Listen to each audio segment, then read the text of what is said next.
Hello अस्सलाम वालेकुम। Uniform circular motion. Uniform circular motion 3 word से बना है।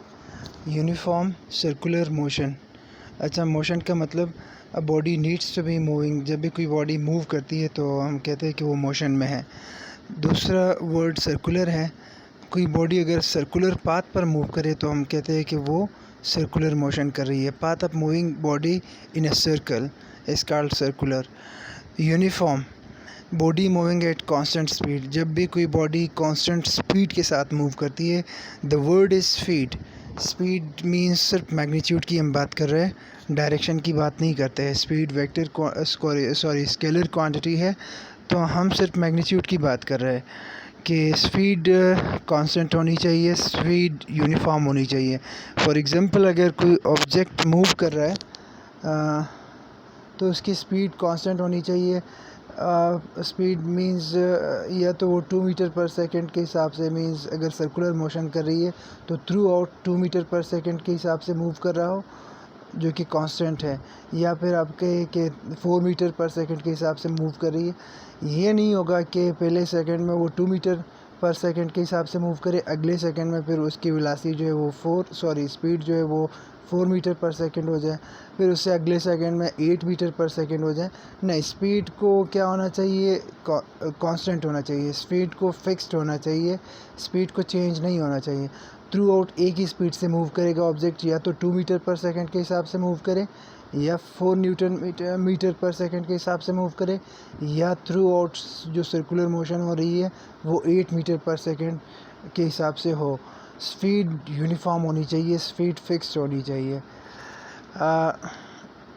एंड देन उसके बाद डेफिनेशन, ये 3 वर्ड से बना है, तो इन्हीं 3 चीज़ों को कंबाइन करके आप डेफिनेशन बना सकते हैं इसका। डेफिनेशन क्या है?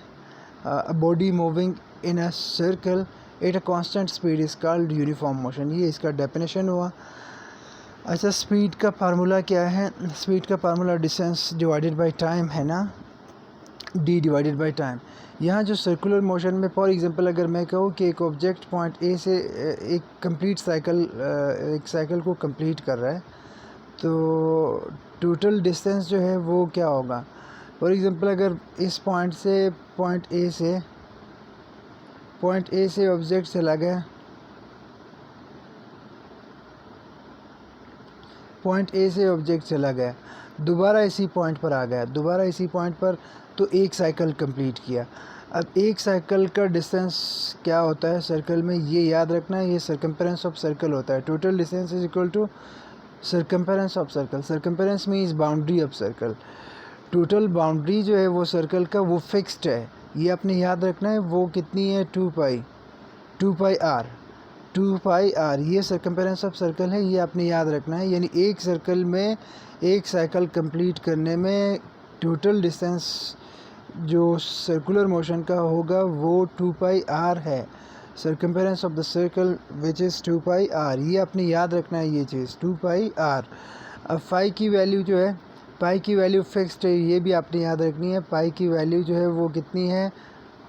3.14, ये आपने याद रखनी है पाई की वैल्यू। और सर्कम्फेरेंस ऑफ सर्कल आपने याद रखनी है, अगेन बता रहा हूँ, 2 पाई आर, ये आपने याद रखना है। तो डिस्टेंस की जगह यहाँ पर, टोटल डिस्टेंस की जगह आपने simply 2 pi r divided by time, उसी तरह यहाँ पर ये टोटल डिस्टेंस की जगह मैंने 2 पाई आर लिखा। b is equal to speed, speed को हम v से डिनोट करते हैं और वेलोसिटी को भी हम v से डिनोट करते हैं। तो यहाँ हम स्पीड की बात करते हैं। Speed is equal to v which is equal to total distance divided by total time. Total distance 2 pi r है, टोटल टाइम पे डिवाइड किया। अच्छा, यहाँ पर रिमेंबर फॉर न्यूमेरिकल, ये फार्मूला आप न्यूमेरिकल में भी इससे न्यूमेरिकल बन जाए, तो न्यूमेरिकल के लिए आपने ये फार्मूला याद रखना है। न्यूमेरिकल किस तरह बनेंगे? यहाँ पर न्यूमेरिकल इस तरह बन सकते हैं। फॉर एग्जांपल, अगर आपको यहाँ पर कोई भी ऑब्जेक्ट है, फॉर एग्जांपल वो मूव कर रहा है, उसका रेडियस आपको दे दिया कि एक ऑब्जेक्ट सर्कुलर पाथ में मूव कर रहा है, उसका रेडियस जो है, फॉर एग्जांपल मैं ख़ुद से दे रहा हूँ, फॉर एग्जांपल वो उसका जो रेडियस है वो 2 मीटर है। Is it clear? और आपसे ये कहे कि एक साइकिल को कंप्लीट करने में टाइम जो लग रहा है वो 2 सेकंड लग रहा है, तो उसकी स्पीड कितनी होगी? ये सिचुएशन, इस तरह की सिचुएशन आपको दे सकते हैं क्वेश्चन में, सलूस बेस्ड क्वेश्चन इस तरह बन सकते हैं। तो आप क्या करेंगे, आप अगर आपको ये फार्मूला याद था, इसको याद करने में इतनी मुश्किल नहीं होगी, क्योंकि वेलोसिटी का फार्मूला में आता है distance divided by time. Total distance circular total distance जो है वो सर्कम्फेरेंस ऑफ सर्कल होती है, जो 2πr है, डिवाइडेड बाय टाइम उसी तरह। तो सिंपली आप r की वैल्यू पुट करो और टाइम की वैल्यू पुट करो। यहाँ पर अच्छा अभी स्पीड कैलकुलेट करते हैं। 2 और पाई की वैल्यू तो हमें पता है 3.14, और r गिवन है r2 मीटर है, ये जो मैंने अभी आपको दे दिया, डिवाइडेड बाय टाइम भी गिवन है 2 सेकेंड। 2 से कैंसिल हुआ तो 3.14 को मल्टीप्लाई करो 2 के साथ, ये बनेगा 6 पॉइंट समथिंग। तो आपकी जो वेलोसिटी है 6 पॉइंट, फॉर एग्जांपल 6.4, तो आपकी जो वेलोसिटी आ गई 6.4 मीटर पर सेकेंड है। तो इस तरह के क्वेश्चंस दिए जा सकते हैं। इस फार्मूला को अपनी याद रखना है। उसके बाद एग्ज़ाम्पल क्या है सर्कुलर मोशन की, बहुत सारे एग्जांपल हो सकते हैं। आप फॉर एग्जांपल किसी ऑब्जेक्ट को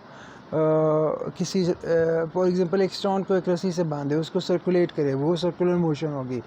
और इसी तरह नेचुरल एग्जांपल क्या है, मून जो रिवॉल्व कर रही है around the sun, that is moon circular motion कर रही है। इसी तरह अर्थ रिवॉल्व कर रही है सन के अराउंड, सो सर्कुलर मोशन कर रही है। बहुत सारे एग्जांपल है, आपने 1-2 एग्जांपल याद रखने हैं। Moon revolve around the sun, earth revolve around the moon revolve around the earth revolve around the sun is the example, and many more examples are there. Explanation के लिए फॉर एग्जांपल अगर ये long question में आ जाए तो definition के साथ examples देकर आपने थोड़ा सा इसको एक्सप्लेन भी करना है। एक्सप्लेनेशन के लिए हमेशा हम कंसंट्रेशन करते हैं। फॉर एग्जांपल आपके पास एक ऑब्जेक्ट है जिसका मास यहाँ पर मैंने इसको मास m है, ऑब्जेक्ट वो मूव कर रही है सर्कुलर मोशन में। ये ऑब्जेक्ट है जिसका मास m है और मूव कर रही है सर्कल में मूव कर रही है। सर्कल में आपने एक बात याद रखना है, वेलोसिटी जो है, वेलोसिटी का मैग्नीट्यूड, फॉर एग्जांपल ये वेलोसिटी है, वेलोसिटी का मैग्नीट्यूड यूनिफॉर्म सर्कुलर मोशन है, मैग्नीट्यूड फिक्स्ड है। लेकिन डायरेक्शन सर्कुलर मोशन में वेलोसिटी की डायरेक्शन हर पॉइंट पर चेंज होती है। स्पीड कांस्टेंट है, स्पीड यूनिफॉर्म है, वेलोसिटी यूनिफॉर्म नहीं है, ये बात याद रखना है आपने। स्पीड कांस्टेंट है, स्पीड स्केलर क्वांटिटी है, स्पीड में हम सिर्फ मैग्नीट्यूड को देखते हैं। मैग्नीट्यूड यूनिफॉर्म है, इसका मतलब ये है कि स्पीड यूनिफॉर्म है, स्पीड कांस्टेंट है, while velocity is not uniform, because velocity is a vector quantity. Velocity में मैग्नीट्यूड भी आ रहा है प्लस डायरेक्शन भी आ रहा है। मैग्नीट्यूड तो सेम है लेकिन डायरेक्शन जो है वो हर पॉइंट पर सर्कल में चेंज होती है। फॉर एग्जांपल आप किसी स्टोन को, अगेन स्टोन की एग्जांपल में दे रहे हो, स्टोन को उठाए, उसको किसी थ्रेड से, किसी रस्सी से बांधे और उसको इस तरह सर्कुलेट करे। जिस पॉइंट पर आपने इस पॉइंट पर छोड़ दिया तो ये स्टोन इस डायरेक्शन में मूव करेगा, इस पॉइंट पर छोड़ दिया स्टोन इस डायरेक्शन में मूव करेगा, इस पॉइंट पर छोड़ दिया स्टोन इस डायरेक्शन में मूव करेगा, इस पॉइंट पर छोड़ दिया स्टोन इस डायरेक्शन में मूव करेगा। तो ये वेलोसिटी की डायरेक्शन है जो सर्कल में हर पॉइंट पर चेंज होती है। वेलोसिटी में चेंज आ रही है। एक बात याद रखना है, यहाँ पर वेलोसिटी यूनिफॉर्म नहीं है, स्पीड यूनिफॉर्म है, वेलोसिटी चेंज हो रही है। वेलोसिटी चेंज का मतलब क्या है, change in velocity with respect to time का मतलब क्या है, एक्सेलरेशन का डेफिनेशन क्या है, change in velocity with respect to time. Velocity में चेंज आ रहा है, इसका मतलब ये है कि यहाँ पर एक्सेलरेशन भी प्रोड्यूस हो रहा है। एक्सेलरेशन प्रोड्यूस हो रहा है तो according to Newton second law F is equal to ma, force भी यहाँ पर लग रहा है जो सेंट्रीपिटल फोर्स, और एक्सेलरेशन को सेंट्रीपिटल एक्सेलरेशन कहेंगे। Is it clear? अगर वेलोसिटी यूनिफॉर्म होती ना तो फोर्स यहाँ होता ना एक्सेलरेशन होता।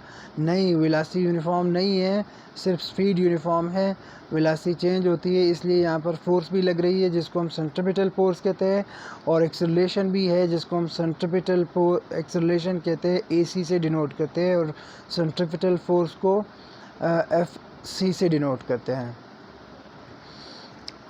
तो होप कि आपको ये पॉइंट क्लियर हुआ होगा। तो आपने क्या कंसीडर किया है, let a body of mass m moving with uniform speed के साथ मूव कर रहे हैं in a circular path having radius R. एक सर्कुलर पाथ में एक ऑब्जेक्ट मूव कर रहा है जिसका रेडियस आर है, एज शॉन इन फिगर में दिखाया गया है।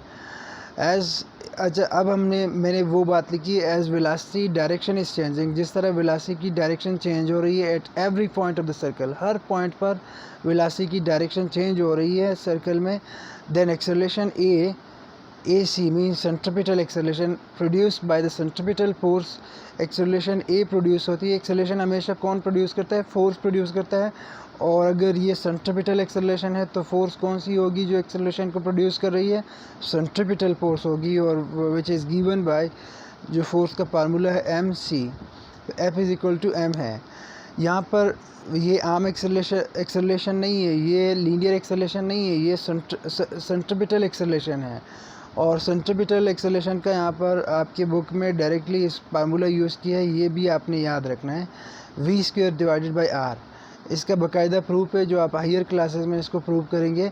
लेकिन यहाँ पर आपने ये फार्मूला सिर्फ याद रखना है कि सेंट्रिपिटल एक्सेलरेशन का formula v² divided by r है, यानी सेंट्रिपिटल एक्सेलरेशन वेलोसिटी के डायरेक्टली प्रोपोर्शनल है और रेडियस के इन्वर्सली प्रोपोर्शनल है। तो ये आपने याद रखना है, acceleration centripetal acceleration is equal to v² divided by r। अब यहाँ AC की जगह AC की वैल्यू पुट करें तो इस तरह आपके पास सेंट्रिपिटल फोर्स का फार्मूला बन जाता है, which is equal to mv² divided by r। अब 3 फैक्टर्स आ गए। सेंट्रिपिटल एक्सेलरेशन 3 फैक्टर्स पर डिपेंड कर रहा है, मास पर, वेलोसिटी पर और रेडियस ऑफ सर्कल पर। मास और वेलोसिटी के डायरेक्टली प्रोपोर्शनल है। Centripetal force is directly proportional to mass and directly proportional to square of velocity. और third point, centripetal acceleration is inversely proportional to radius के इन्वर्सली प्रोपोर्शनल। ये आप खुद experience कर सकते हैं। आप एक स्टोन को बांधे, उसकी रेडियस कम कर दे और फोर्स फिर आपको ज़्यादा लगाना पड़ेगा, रेडियस कम तो फोर्स ज़्यादा लगाना पड़ेगा।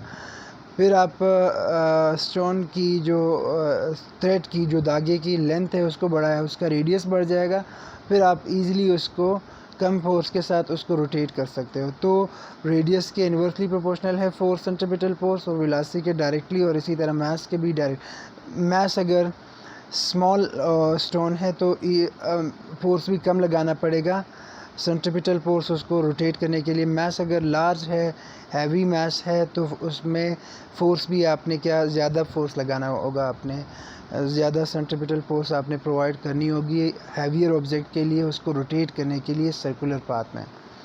तो होप कि आपको ये पॉइंट क्लियर हुए होंगे।